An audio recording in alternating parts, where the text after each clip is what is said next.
Hey everyone, and welcome back to the channel. So today we get to take a look at the 2025 Audi S7. This model has the Premium Plus package along with several other options, bringing the MSRP up to just over $97,000.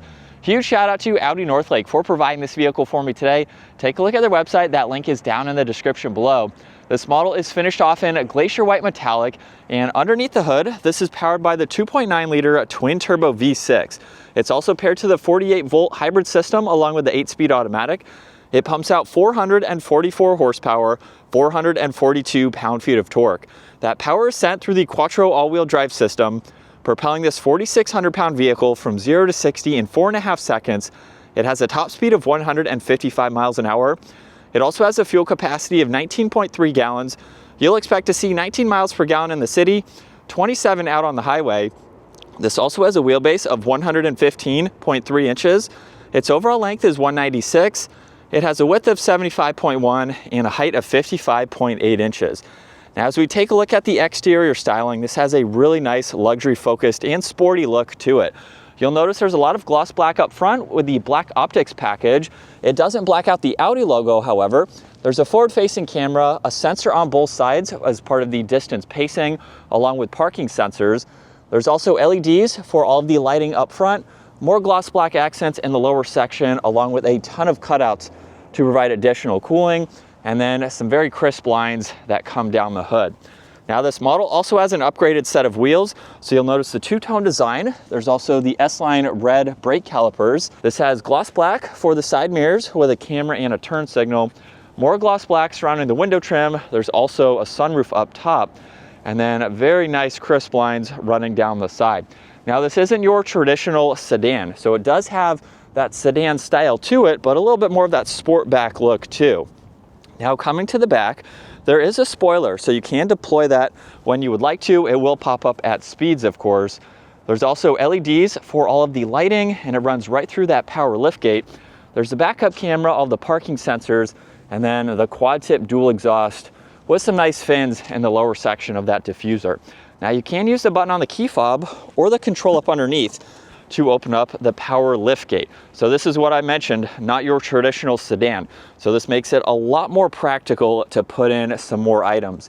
Now, there's also a spare underneath where you could place some smaller items if you needed to. There's also a storage pocket to the left, and then the removable cover, you can also fold down the back seats, and with the large opening, that allows you to place in tons of items. So it makes it very practical if this is your only vehicle. Now, there's a button up top to just close that liftgate, or you can lock the vehicle too. If you do lock the vehicle, this has proximity door handles, so you can unlock it from here. Now, for the interior, there's carbon fiber, brushed aluminum accents, Bang & Olufsen for the audio, Alcantara, all of the leather and red stitching. Very premium interior for this model, with the Napa leather working its way to the back seats, even getting red accents on the seat belts there. Now, at 5'10", I have a good bit of space. There's storage nets on both sides, vents in the middle, and then the LCD screen to go through the heated seats, all of the climate adjustments. There's also auxiliaries down below, and at my height, I'm just barely touching the headliner at 5'10", but it does dip up, giving me plenty of space to sit up and be comfortable. Now, right in the middle, there's the armrest. You get a little bit of storage on the back side, and then 2 cup holders on the front there. You can also fold down this middle seat if you need a little bit more space, or you want to grab some items, you can. And then with the cargo windows on both sides, it's pretty easy to see around this pillar here.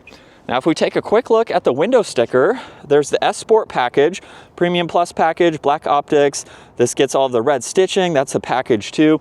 And then there's a guard protection kit too. So we have a lot of options for this model. There's memory seats up front. Power folding side mirrors are also heated. There's all the window controls along with the liftgate release. More storage down below, S-Line badge on the door sill, and then a really nice design for these front seats. Now, they are all automatic, so those are down on the side, and then the leg support is up front too. And then as we hop in, we are greeted with a solid and perforated leather steering wheel. There's paddle shifters on both sides. But let's fire this up, take a listen to how this sounds.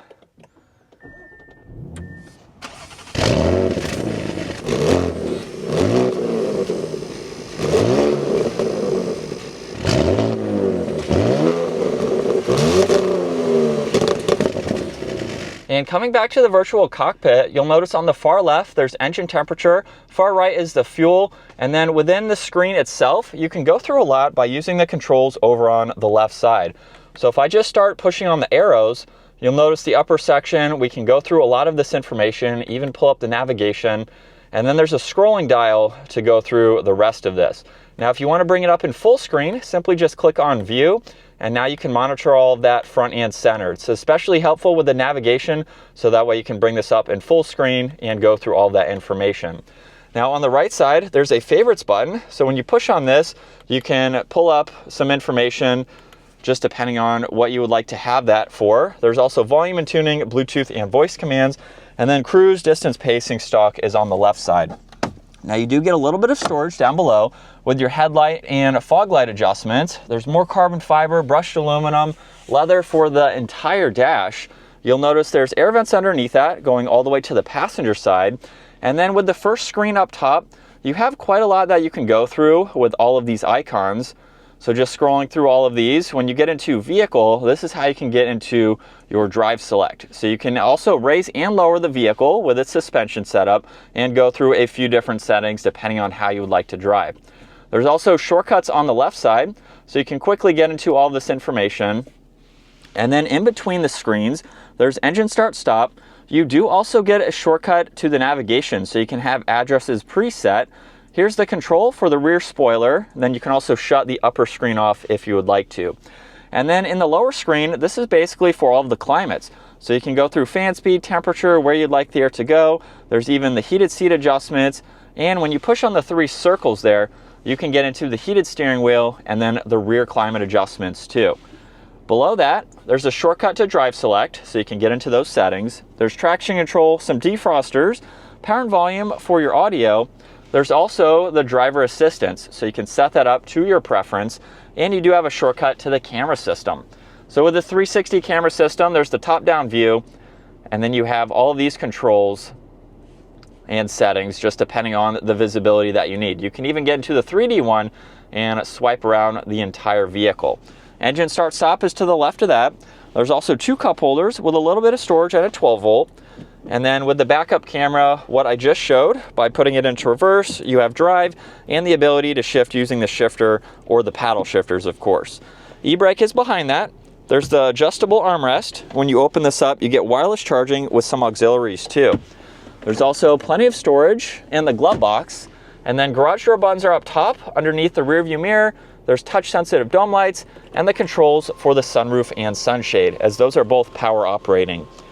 Here's a look at visibility. It's very easy to see over the right side, and then you can even see out of that small cargo window over the left. So hopping behind the wheel now for this Audi S7, one thing that I did forget to mention, this is also equipped with rear wheel steering. So that's just an added benefit in parking lot situations. It makes it so much more maneuverable by cutting down the turning radius with the rear wheels going in the opposite direction. I'm not sure if that's a feature out on the highway where they turn in the same direction just to help kind of crab walk a little bit when you're changing lanes, but at least for parking lot situations, it is something that's very nice to have. Now let's put this into a dynamic mode, and we have the paddle shifters with the sport mode setting here. It actually sounds really good. And the paddles are very, very quick. So the gear shifts are really nice. They're smooth too. For a luxury focused vehicle like this, that's what you would expect. But this is a very nice vehicle in terms of the performance that it has. Without bumping up to the RS7, this S7 is definitely plentiful, I think. It gives you a lot of the same features, just not quite as much power, but it's still a very nice luxury-focused vehicle where you can have some performance driving. Now with the suspension too, this is going to ride very nice. It absorbs bumps well, and the suspension is also going to change with the different driving modes. So if you put it into comfort mode, it's going to loosen up a little bit and just give you a little bit more enjoyable of a ride. Not to say dynamic mode is harsh by any means, but dynamic mode is definitely going to stiffen up to get you around turns, just to handle those turns and situations a little bit more. It's also a very quiet vehicle, well refined. It's an Audi, so that's what you would expect.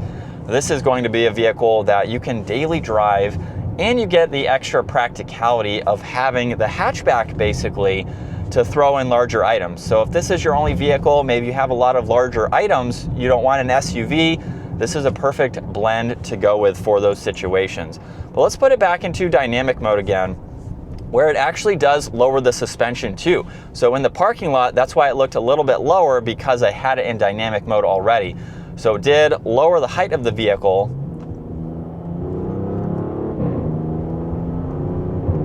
That sounds really good. You can hear the exhaust there. And then downshifts are going to be smooth too, but the handling is very, very nice. So going around some of these turns on this back road here, it just feels super planted, like you would expect from just really a performance-oriented vehicle like this in general. And we're still in dynamic, second gear, here we go.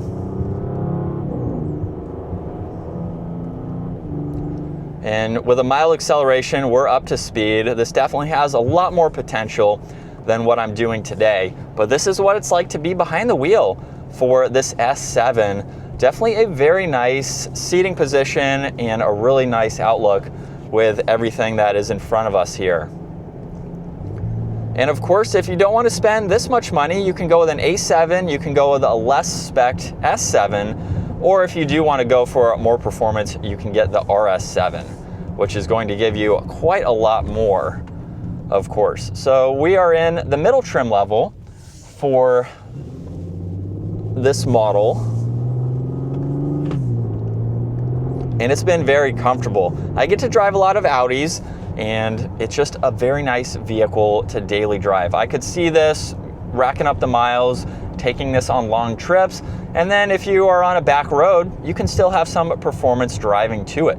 So this is going to give you that performance and just a fun, performance-oriented vehicle. Again, not quite as much as the RS7, but you have a vehicle that can definitely handle turns and give you that sporty feel, if that's something you want added on to your luxury family style sedan hatchback. So it's a great option to go with.